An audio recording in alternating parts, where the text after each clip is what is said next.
Selanjutnya, kata A, family. A adalah authority in submission and respects. Otoritas yang didapatkan karena kita menundukkan diri serta menghormati. Penting sekali bahwa dalam rumah tangga, dalam keluarga, ada saling menundukkan diri. Di dalam 1 Korintus pasal 11 menjelaskan bahwa ada yang disebut dengan struktur organisasi keluarga yang diciptakan oleh surga. Hierarki keluarga di mana yang paling tinggi itu adalah Allah Bapa. Lalu Yesus Kristus, lalu kemudian suami sebagai kepala, lalu istri, lalu kemudian anak-anak. Garis dari atas ke bawah itu adalah garis berbicara, garis yang mengasihi, garis berbicara tentang melindungi. Tetapi dari bawah ke atas itu bicara tentang garis penundukan diri kepada otoritas yang di atas. Sebab itu saya mau berkata pertama kepada para suami, mari menundukkan diri kepada Yesus Kristus, kepala gereja. Di mana kalau kita tunduk, maka kita akan mempunyai otoritas dengan baik.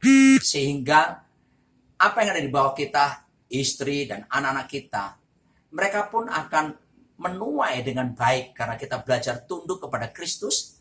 Dan kita akan melihat tuayan di mana istri kita akan tunduk kepada kita, menghormati kita sebagai suami.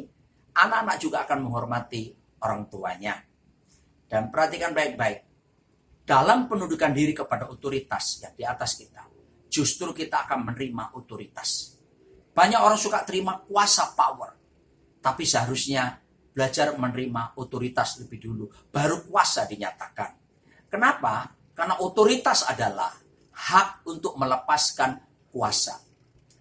Kalau kuasa yang dilepaskan bukan karena didasarkan kepada prinsip penundukan diri, maka yang terjadi seperti orang dalam Matius pasal 7 yang berkata, Tuhan aku bernubuat demi namamu, aku sudah mengusir setan demi namamu, aku sudah melakukan banyak mujizat demi namamu.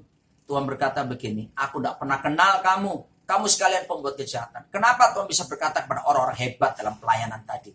Karena mereka di mata Tuhan, Tuhan tidak mengenal. Kata mengenal itu ginosko, bahasa Yunani.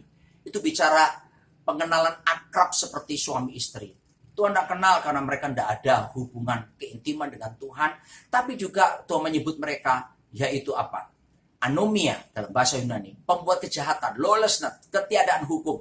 Yang artinya mereka tidak tunduk dan taat kepada otoritas. Anda boleh hebat dalam pelayanan, Anda boleh hebat dalam apapun, tapi kalau tidak ada pendudukan diri kepada otoritas, maka itu nol dan sia-sia di hadapan Tuhan.